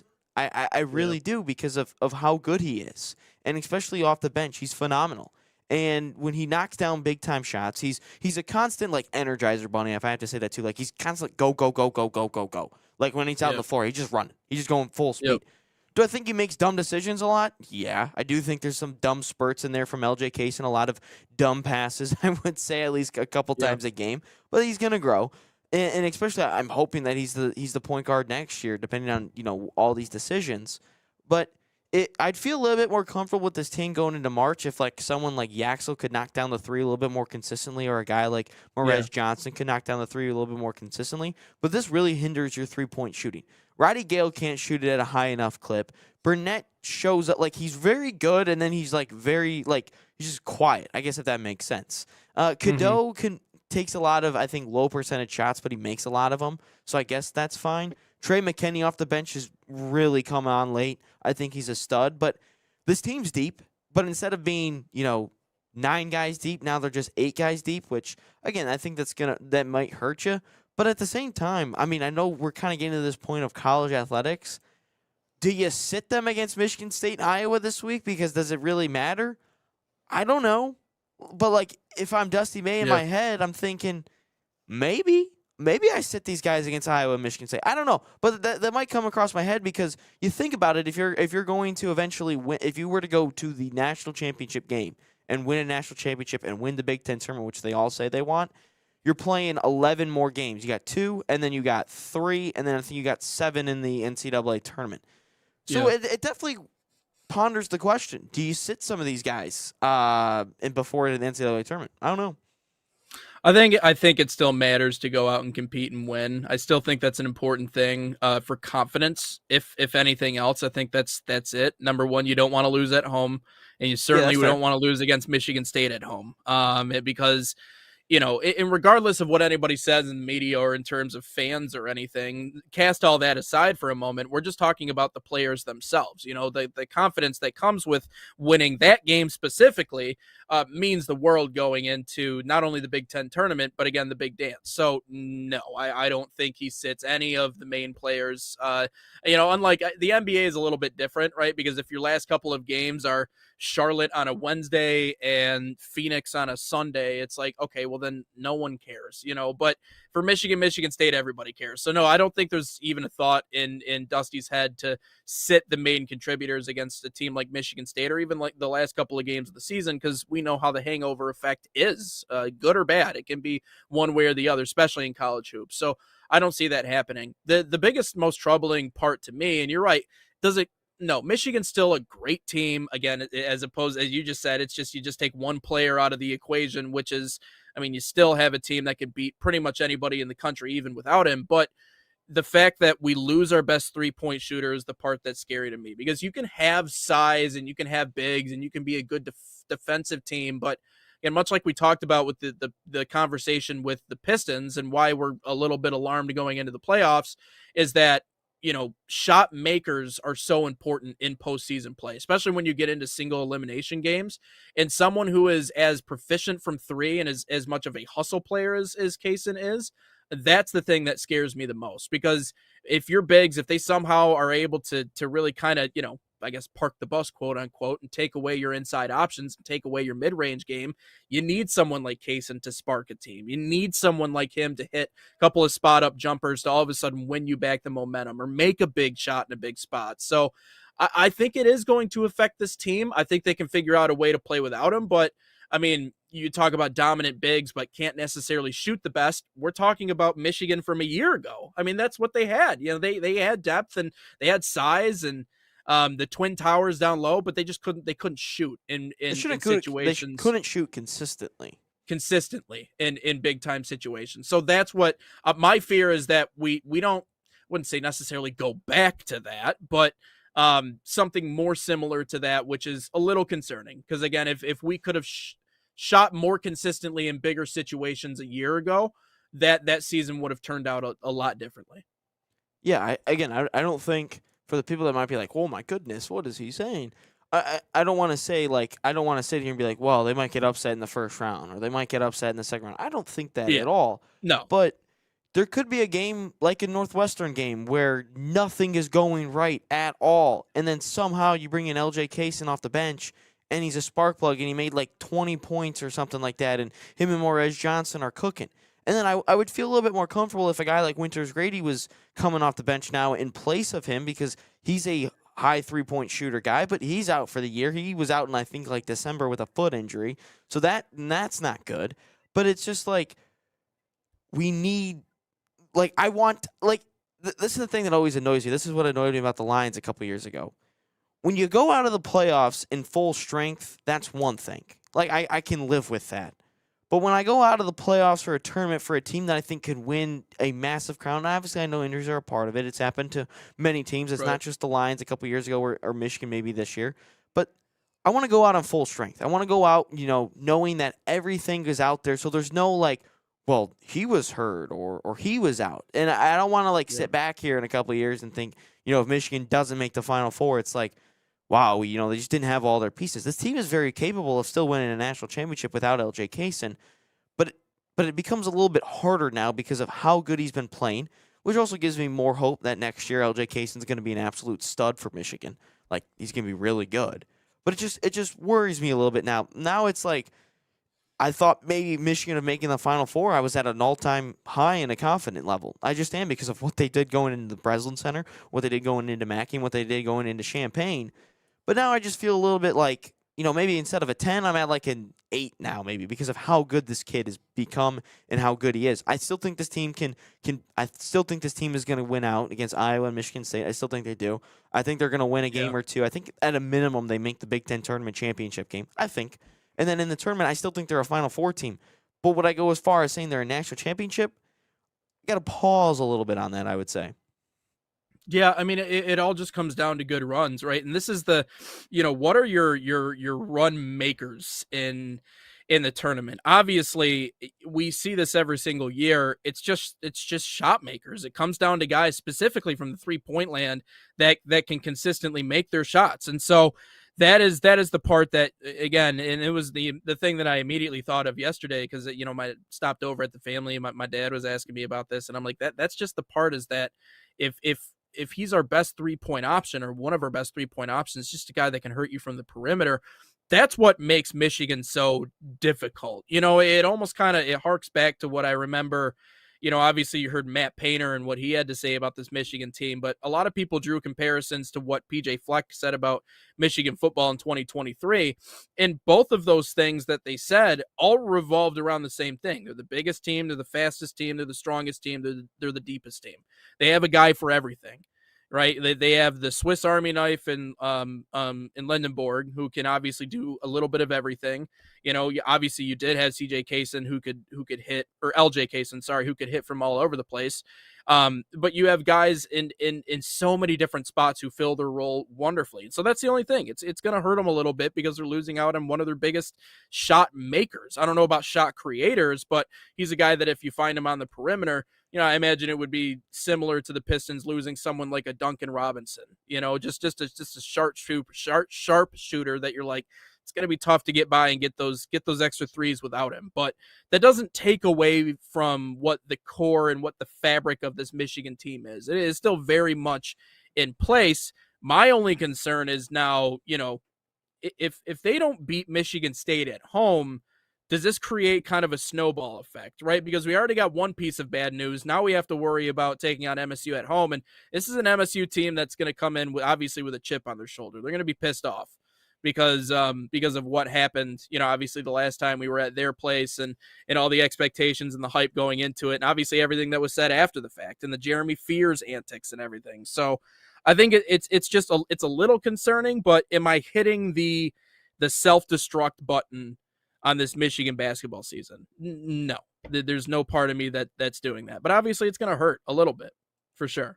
Yeah, I still think this team is fully capable, but now it becomes a little bit harder. What you brought up a really good point about the PJ Fleck thing. Like, what makes this Michigan team so dangerous is because there's so many different guys out there. And what did that 2023 Michigan team have? Depth all over the place, guys, NFL guys all over the place, and they're just a great team from like their starters to their backups to some of their third stringers, and we've seen it in recent years how good some of them are. Did the coaching in recent years really do anything? No, but actually funny stuff I've been hearing about that. They're like out of Michigan football is like, wow, there's an adult in the room. They're taking accountability on their actions. They're not taking any shit anymore from people. I was like, that's weird how that all works. But no, I just think that now I'm still confident in them in beating Michigan State. I don't think Michigan State is all that good. They're this tough team. Like, they're really good. I think that they're just a bunch of guys that are coached by a really good coach and have also haven't played a ton of tough teams recently. Purdue, sure, but I think Purdue's frauds who lost to Ohio State yesterday. Purdue sucks, man. They've always sucked. But no, I still think Michigan takes care of them, but it just like worries me like when you get to that game in the tournament, whether that's like the round of 16 or the Sweet 16 or like the Elite 8, like before you get to the Final Four. I'm here. Instead of the Final Four, maybe you come into a bad shooting game like you did against the Northwestern. That's the only thing that worries me a little bit later on down the line. You be back? I'll be back. All right. Sorry about that. No, it's that, and that's exactly. I mean, it's just it's another piece of the puzzle, right? And that's the part that, like, Dusty May, the way he constructed this roster, the way he constructed this team this year, there's someone for every spot, and they're the deepest team. And so when you just take one away from that, obviously it becomes a little concerning. It becomes something that certainly you think about, and you're like, it could affect this team, but we're gonna have to see obviously what it does for them against Michigan State. But moving on in our show, again, we got another interview coming up tomorrow. Wanted to thank once again Griffin Beers for stopping by here on Inside the Game. We will have Peter Luchine on tomorrow with Atletico Dallas, again, as we continue to ramp up to that season. But let's take one more step aside and bring it back, give you our last topic of the day. We'll also get question of the day in the mix here in episode 240 and Inside the Game.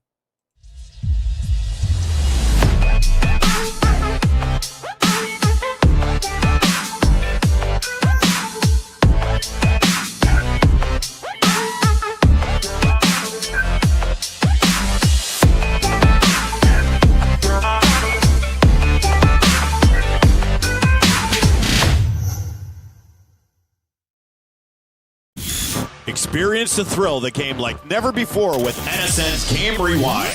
Dive into full match commentaries enhanced with cutting-edge dynamic graphics, Letting you relive the highs and lows of your favorite matches in astonishing detail. whether it's a championship win or a legendary play. NSN Game Rewind bridges the past and future with a broadcast experience designed to captivate. Call 586-304-4405 And start watching today.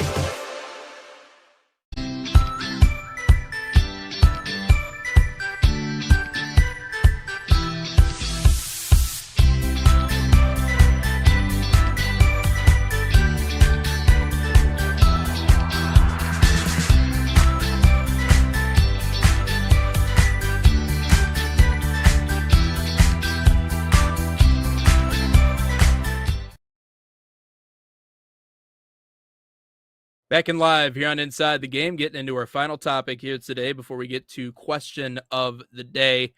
Ryan, I know normally we don't talk a ton about hockey. It's not normally something that we focus on the show necessarily. I know we talked about USA v Canada and the gold medal game. I'm still watching the overtime video even all these days later. It just brings me so much joy.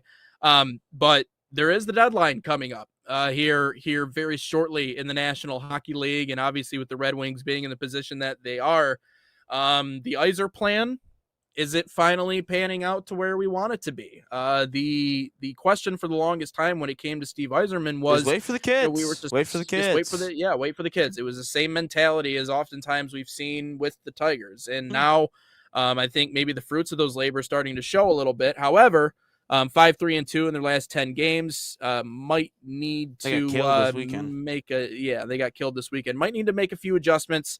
They've heavily relied on obviously Dylan Larkin, Lucas Raymond, Mo Sider. Certainly use a little bit of juice though from the trade deadline. Obviously, the nice thing about the Wings' extended run at the bottom of the standings, they've built a robust prospect pipeline, and that's just because they've been so bad for so years. But I mean, I guess that's kind of what that happens when you are that bad for that amount of stretch. But I don't know, a couple of different targets. Austin Matthews. I that's what I'm starting to think too. And how they make it work, I don't know. All I'm saying though is Austin Matthews deserves to get out of Toronto. Like I just the treatment for someone like Austin Matthews, specifically after the Olympics. You know, Canadians, if you want to get mad at the guy for, you know, Ryan, I don't want to do politics on this show. So I'm just going to mention it. I'm not even going to talk about it. If you're mad about him for going to the White House, okay. Fine. I don't get honestly? it. Again, I'm not. I know. I'm with you too. I don't want to get into this. Okay. I don't want to get into this because we could take it an entire 2 hours by myself and rip into the hypocrisy from certain people that I've been seeing over that whole thing. So if you're mad at him about going to the White House, whatever, I can't change your mind on that. Okay. That's something. It is what it is. Life moves on. But I understand that Austin Matthews in this has choked away some big time opportunities. And obviously the joke that's followed the guy has been that he can't win in the big moments. So he finally did in the Olympics. Obviously, he wasn't the one that put in the game-winning goal, and he passed up what was a clear opportunity to score early in the game. But Austin Matthews was a big part of that team that went out and won a championship. And so the joke was, well, he finally did it. Couldn't do it in Toronto, but he finally did it. But Toronto, you don't need any help in that way. Your organization has been abysmal since the 50s. You haven't won a Stanley Cup since the original 6 teams. The entire 51st state of Canada has not seen a cup in my lifetime. So I don't think this really falls on Austin Matthews, the fact that your organization can't find a way to push through and get it done. In a classy gesture from you guys booing him in his first game back. I realize there's a little bit of that there with the USA and Canada, and I have to imagine that Austin Matthews fully expected to probably get booed when he came back in the building in Toronto, because that is if you talk about the mecca of basketball in the U.S. being New York, the mecca of hockey in Canada is Toronto, which is, again, ironic because, one team hasn't won a title since the 70s, the other one hasn't won a title since the 50s, but that's just kind of how it works, But the treatment that he's been getting in some of the articles that have been written about him, I mean, that would be another interesting topic on the show, is to just pull up all the different articles that have been written about Austin Matthews since returning to Toronto and just this and that and the other thing. I mean, to be honest with you, Ryan, if I was in his position, I would not want to play another day in that organization. But he's going to be out of there. His time is done. I feel like Detroit's the spot. That's what I'm saying. I like that you read my mind, Nate. I like that you read my mind. To be honest with you, I'm not a hockey elite, so I don't really know a whole lot. But I'll tell you this. I wouldn't mind him on the team. I mean, I don't know what we got to give up. I mean, we talked about a plethora of prospects. I'm not saying we got to break the bank for the guy, but I'm just saying, yeah.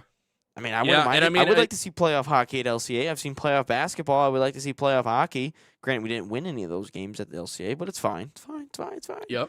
But I'm just saying, like I've seen a couple of, like, you gotta upgrade the blue line. I've seen a couple people say that, maybe get a couple defensemen or one or so, and then get a forward. I mean, everyone's talked about like Dylan Larkin, and I know the ticket always says like Larkin should be a second line center, and you need a first line center, and Austin Matthews would certainly fit that mold. Is Austin Matthews gonna like ultimately win us a championship just like that? No, he's not. But he's just under a point a game a player in the playoffs in his career. So I mean, no one on this team has points in the playoffs. So I mean, that's better than what we had previously. So no, I think that we need to, if you're Stevie Y, do something that most GMs in this town don't do. Be active at the deadline. Yeah. Improve the team. Don't just sit there like Brad Holmes. Don't just sit there like Trajan Langdon this deadline. Don't sit there like Scott Harris, who adds one arm to the bullpen that was actually good, and Finnegan. Don't do that. You know what, Stevie? Do something that you don't normally do. Go out there, add a defenseman, maybe add another forward. If you could get Austin Matthews, oh my goodness, Stevie. Yeah. Oh my goodness, that'd be so sick. But no, I would really like Austin Matthews. I think that'd be really good. Outside of his receding hairline, I think he's pretty good. It's it actually makes him more aerodynamic, believe it or not. Even though he's got a helmet on. Yeah, well, that's true. Think about that. But there's so many good trade prospects. And I mean, that's again part of being at the bottom of the league for so long is you're able to build up that pipeline. Sebastian I think of someone I think the Detroit Free Press said like Nate Danielson would be a great trade prospect, a great trade piece in order to go get someone. I mean, at just 29 or 21 years old, a couple of goals, 5 assists, 28 games in the National Hockey League, obviously returned to the AHL, but he's one of the more promising prospects. You can go out and go get a top 4, top 5, top 6 guy. So it's up to Stevie Y to weigh his options as to what teams want to address those needs. And I don't know what Toronto's need is. I think the thought process in Toronto is that they need to blow it up because they need to blow it up. But so what does that lead to? If you want to get something out of Austin Matthews, Red Wings got it for you. But anyways, let's get into question of the day. That we do. Oh, there I am. Sorry. Everything on Monday is always kind of like, got to move at the edge of your seat here. Salt Athletic, an official sponsor of us here at the National Soccer Network. And question of the day. Use promo code NSN15 to save 15% off. Scan that QR code on your screen or visit saltathletic.com. If you want a chance to win a free salt bag, the #1 smell-proof cleat bag that 100% works, head over to our Instagram right now, @NatSoccerTV. Drop us a follow, tag a friend, and comment #NSN Salt giveaway. Before we do, question of the day. Oh, oops. What is your favorite March Madness moment of all time? I was doing this kind of quick. I kind of forgot about it, but yeah. I did a video on this yesterday. Like, I just found like 5 clips that I thought were pretty cool, put them together. People have been liking it. Noah Drury was upset with me that I didn't put Jordan Poole's buzzer beater on it. I'm sorry, Noah. Poole's buzzer beater was cool for the kids that didn't get to see the Trey Burke. That was unbelievable too. Moment versus Kansas. I think for me that has to be it. I mean, if that didn't exist, it would have been that buzzer beater to beat Houston. But Michigan basketball may not exist that to be what it is now without Trey Burke shot. That's what I'm saying. No, the Trey Burke. It is. That put Michigan back on the map. That is like the shot heard around the world in Michigan basketball terms. Yeah, exactly. Yeah. I mean, Nick Stauskas was a great player to watch. I feel bad that Spike Albrecht didn't have his legendary game realized in the championship because we had to watch Dante DiVincenzo guarantee himself a long NBA career with what he did in that game. No, so, Luke Hancock. Luke Hancock. Or Luke, the finals mixed oh, up. Yeah, Louisville, not right. Villanova. Sorry. Oh, okay. All right. I still hate DiVincenzo to this day, though. I don't like that guy. He's a ginger. Don't you like him? Don't you have to like him? He's the only one that I don't like because he freaking waxed Michigan in the national championship. So no, I don't like Dante. But anyways, I would definitely say Trey Burke's performance against Kansas. It has to be. I would say that one because without it, Michigan basketball ain't where it is. But I'll give you one more, and it happened recently. So I was in journalism class my sophomore year of college, Furman versus Virginia. And we the way that everyone was sit, the teachers couldn't see your laptops or anything. And we're through this lecture right now. We're doing this lecture, and the the poor professor didn't speak English or anything, so she didn't really like understand what was going on this whole day. Mhm. But as Virginia throws it away and Furman hits the 3, everyone in the class like simultaneous goes, "Oh my God!" And she turns on like, "Oh my gosh, what just happened?" We're like, "That's a really good point, Professor. We really like that point." But like everyone in the class simultaneously, of like 30 of us, we're all like, "Oh, wow!" And she like turned around like, "What just happened?" And we're just like, "It's a really good point that you just made there, Professor. It was really good." That's a really good 3 points you made there, Professor. That's a good on you. Yeah, let's let's continue. That's great, man. That's the beauty of it all. You know, you get to watch it during work, watch it at school. As a teacher, I would know during that time. I'm like, I'm not gonna get anybody's attention. She didn't speak English. She was new to okay. the United States, so she didn't understand. New to the States, so didn't really understand. Culture shock. All right, I gotcha. Yep.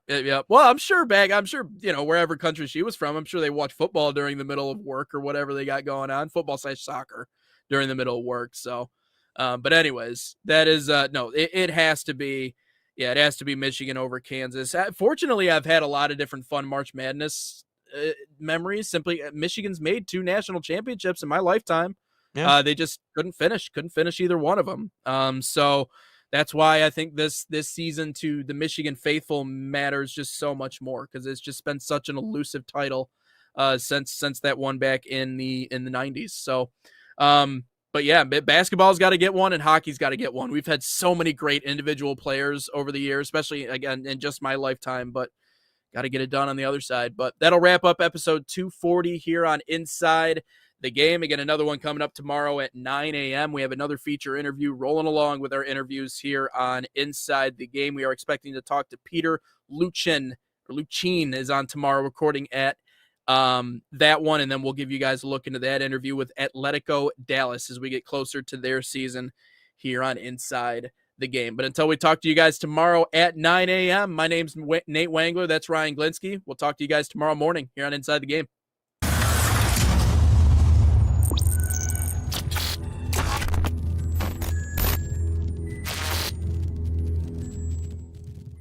From the biggest matches to the hottest takes, Jonathan Turner and Nathan Wangler bring you the stories, the analysis, and the edge you won't get anywhere else. Streaming live weekdays at 9 a.m. on YouTube, Roku TV, Facebook, Twitter, and all major platforms. No filters, no fluff, just real talk, real soccer. This is Inside the Game.